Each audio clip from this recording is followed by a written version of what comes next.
Olá pessoal, tudo bem? Meu nome é Juliana Denardi, eu sou fisioterapeuta, trabalho na área de fisioterapia integrativa, que é o cuidado e a relação do corpo e mente. Principalmente atuo com a técnica francesa de microfisioterapia e também tenho algumas outras formações internacionais em técnicas que eu aplico no meu dia a dia, como a técnica americana Psyche, a técnica canadense de dermoneuromodulação e neurociência da dor, e estou em formação pela Universidade Livre de Samadeva na França em coaching no bem-estar. Em convite do James, eu vim gravar para vocês um pouquinho de como nós formamos as nossas crenças, da onde elas vêm. Elas vêm somente da nossa infância, elas têm alguma relação com o nosso histórico familiar, elas podem causar alguma modificação no nosso corpo físico. Então hoje a gente tem muitos estudos na ciência envolvendo isso, e é isso que eu quero compartilhar um pouquinho para vocês, fazerem vocês entenderem um pouquinho tudo isso, para a gente conseguir captar ganchos melhores de cura, tá? Então, o que seria esse campo morfogenético que vem sendo tanto falado ultimamente, né? Visto que ele é um campo de atuação da constelação familiar, que é uma técnica que está muito popularizada hoje em dia, né, no Brasil. O que é esse campo?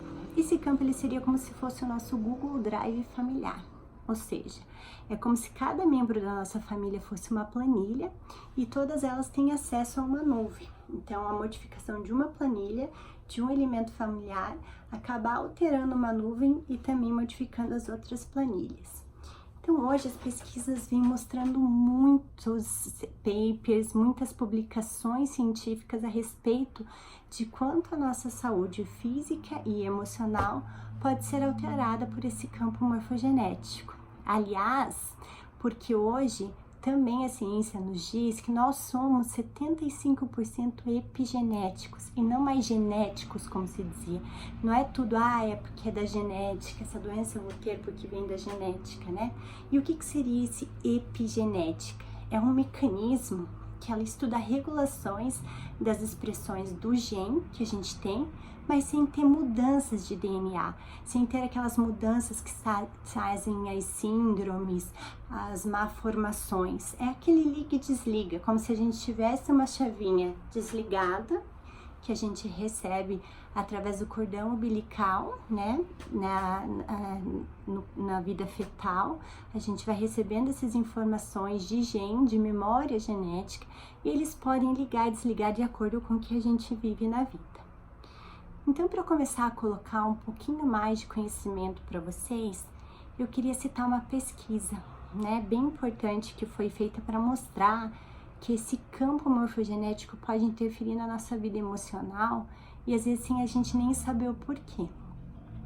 Foram feitos 2 estudos muito parecidos, né, que foram feitos em ratos de laboratório, onde os pesquisadores colocaram um cheiro de hortelã para uma rata cheirar. E toda vez que ela chegava para cheirar esse cheiro de hortelã, ela levava um choque. Então, ela começou a desenvolver medo com o cheiro de hortelã. Quando ela sentia aquele cheiro de hortelã, ela já tinha o coração disparando, já ficava com o sistema nervoso autônomo dela em simpaticotomia, que a gente fala que é aquele sistema de alerta, para a gente perceber se a gente tem que fugir ou lutar, o nosso sistema de defesa. E quando eles pegaram e criaram uma nova geração de ratinhos dessa mãe, e colocaram elas em contato com o cheiro do hortelã, mesmo sem eles terem sofrido choque, o que aconteceu foi que elas já tinham também medo do cheiro de hortelã. Então elas já desenvolviam as mesmas respostas fisiológicas de medo, de disparar o coração, de desregular o sistema nervoso autônomo, sem entender o porquê. E daí eles passaram isso para mais uma geração e também para filhotes in vitro, ou seja, aqueles filhotes que nem contato com a mãe tiveram, que só foram feitos de pegar o material genético da fêmea e do macho, criar em laboratório in vitro e depois colocar em contato com esse cheiro. Outros pesquisadores foram um pouquinho mais longe e fizeram esse mesmo processo, mas com o cheiro de cereja. E eles passaram isso para até 4 gerações à frente. Então eles provam pra gente que qualquer influência ambiental, nutricional, emocional pode afetar a nossa expressão de gen. E isso vai passar para futuras gerações, sem nem mesmo elas terem vivido essa experiência. Agora, quando a gente fala um pouco disso, de que a ciência vem provando que esse campo morfogenético existe, que nós carregamos essa memória emocional dentro das nossas células, como sinais na membrana celular, que vão afetar a nossa fisiologia, e eu vou vir voltar aqui para falar um pouquinho para vocês como que afeta e como a gente identifica isso. Vamos parar para pensar e analisar um pouquinho referente a esse tema que esse casal querido está tratando, né? Crenças financeiras. Vamos começar a falar isso para ela. E pegar um pouquinho do histórico do Brasil que a gente tem de imigração. A gente sabe que a maioria da nossa colonização europeia e que não foram pessoas que resolveram comprar uma terra no Brasil para passar férias, para se divertir. São um povo sofrido, que muitas vezes devido à guerra, devido à política, perderam muito dos seus bens, perderam muito das suas condições financeiras, passaram grandes dificuldades para chegar até aqui. Chegaram aqui, tiveram grandes dificuldades financeiras, histórico de fome, né? Históricos de escravidão. Então, a gente sabe que o nosso histórico relacionado com o dinheiro das nossas gerações passadas não são muito bacanas. Então, talvez por isso que muitas das nossas crenças, elas partem do inconsciente, né? Então, a gente já vem com toda essa memória, essa bagagem em relação ao dinheiro como uma coisa difícil, em relação, principalmente pela cultura europeia, a gente tem uma colonização familiar em que o homem tem que ser o provedor financeiro, a mulher tem que cuidar dos filhos. E hoje a gente entra num choque de realidade que a gente vê que as coisas não são mais bem assim. E daí muitas vezes, a gente pegando o gancho também familiar, a gente vê que pode alterar no comportamento do casal. Porque a gente bate com uma crença real, com uma atualização, com uma questão do dia a dia diferente daquilo que inconscientemente a gente já carrega, né?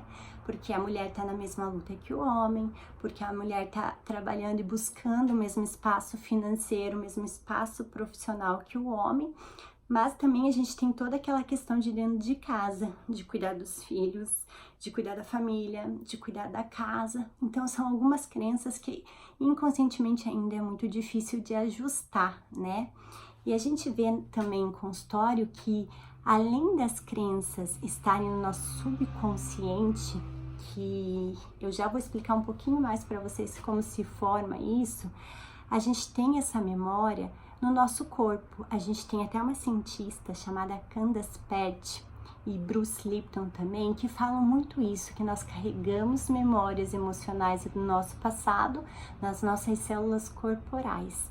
E é por isso que a microfisioterapia consegue ter acesso a tudo isso. E nós conseguimos pesquisar em alguns mapas específicos essas questões. E muitas vezes a gente acha perdas financeiras, falências, escassez de dinheiro, dificuldades alimentares gravadas no corpo da pessoa. E muitas vezes elas vêm de outra geração. Só que isso transforma a gente em comportamentos emocionais inconscientes e repetitivos como uma forma que é o que a gente aprendeu. Porque conscientemente, muitas vezes a gente consegue recuperar essas crenças entendendo onde elas vêm. Porque num primeiro momento elas se formam para nós na primeira infância. Tudo aquilo que a gente vê, que a gente observa, é o que vai formar o nosso comportamento padrão. Que a gente grava numa parte do cérebro, que é chamada de amígdala cerebral, junto com o hipocampo, né? Que são áreas de memorização, padrões comportamentais baseados naquilo que a gente vive, naquilo que a gente experimenta, né? Então, a forma como os nossos pais se relacionavam, a forma como era um com o outro, as questões financeiras dentro de casa, e a gente sabe que há 1, 2 gerações atrás, essas questões eram muito mais difíceis, porque a gente ainda carrega muito desse histórico de crenças de casamento, onde a mulher era mais recuada, trabalhava mais em casa, cuidava mais dos filhos e também ainda muito esse padrão difícil. A gente passou por situações, até mesmo política, poucos anos atrás, muito difícil, de muitas perdas de dinheiro, essas questões na qual as crenças ainda eram bem enraizadas, né? Então a gente tentar entender um pouquinho disso tudo, porque nós temos 3 cérebros, né? O ser humano, nós indivíduos como ser humano, temos 3 cérebros. E o que nos distingue, né, dos outros seres vivos é o neocórtex, que é o nosso cérebro aqui da frente, que ele é responsável pela racionalização, pelo e se, pensar no futuro, e também a gente conseguir lembrar das coisas do passado.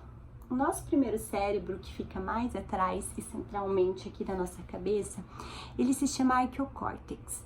E esse cérebro todos os animais têm, que é um cérebro instintivo, de sobrevivência, de fuga ou luta, de se preocupar com alimentação, com sobrevivência, né?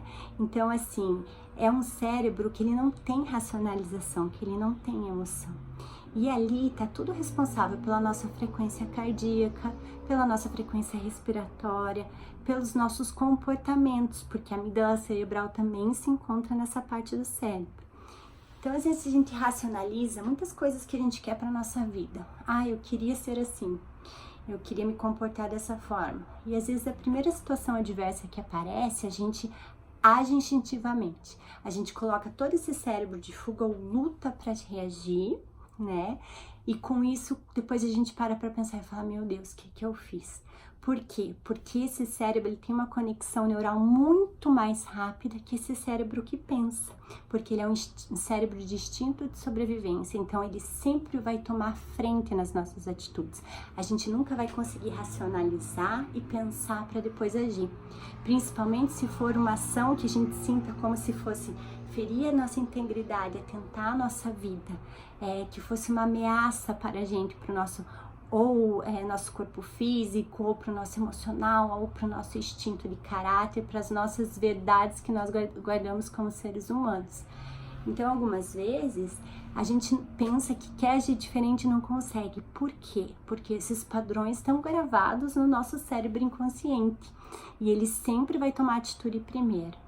Então, a gente precisa analisar um pouquinho dessas crenças, como? Entendendo um pouquinho do nosso histórico familiar em relação a relacionamentos, em relação a dinheiro, se teve perdas financeiras, se teve momentos difíceis, se teve casos de separação, de traição, coisas que podem afetar essa questão casal e finanças, que é o que está sendo abordado nesse curso. A partir disso, a gente também tem que trabalhar a ressignificação do inconsciente, né? Então hoje a gente tem muitas técnicas que trabalham o campo morfogenético, como eu já citei, a constelação é um exemplo dela, como que também trabalha as ressignificações do cérebro do arqueocórtex, que é esse nosso cérebro primitivo que eu tô falando para vocês.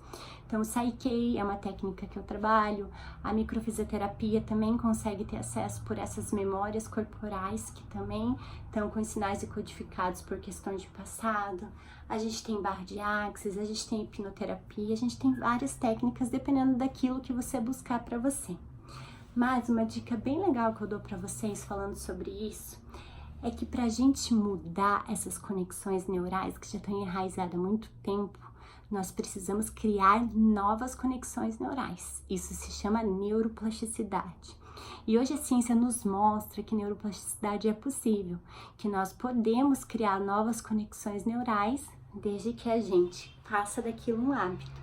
E é por isso que vem se falando tanto de técnicas de 21 dias, de 30 dias.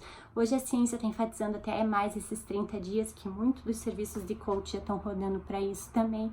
Por quê? Para a gente começar a criar essas conexões neurais de forma mais forte e aquilo lá atrás no inconsciente vir de uma forma mais forte na hora de se agir. Então você cria umas frasezinhas interessantes a respeito de relacionamentos, sempre de forma afirmativa, porque o que o cérebro entende são sinais e não palavras. Então, sem usar palavras negativas como não, nunca, né? Essas palavras que são sinais negativos para o cérebro, mas trabalhar essas frases afirmativas, sempre trabalhá-las na repetição, né?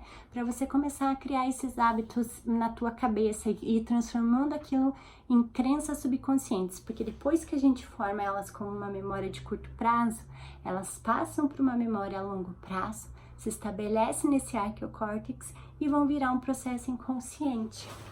Então, dicas que eu dou sobre questão financeira.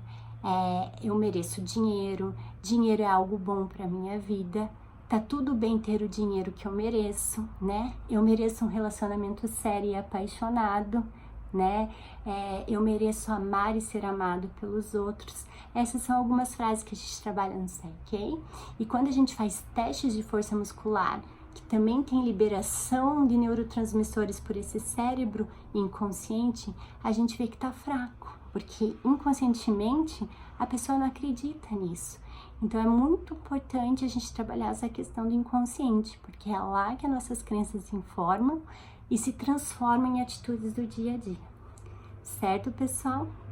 E se eu puder ajudar mais vocês, se vocês quiserem mais dicas sobre isso, o James vai deixar os meus contatos e eu fico à disposição para poder ajudar vocês. Um abraço a todos.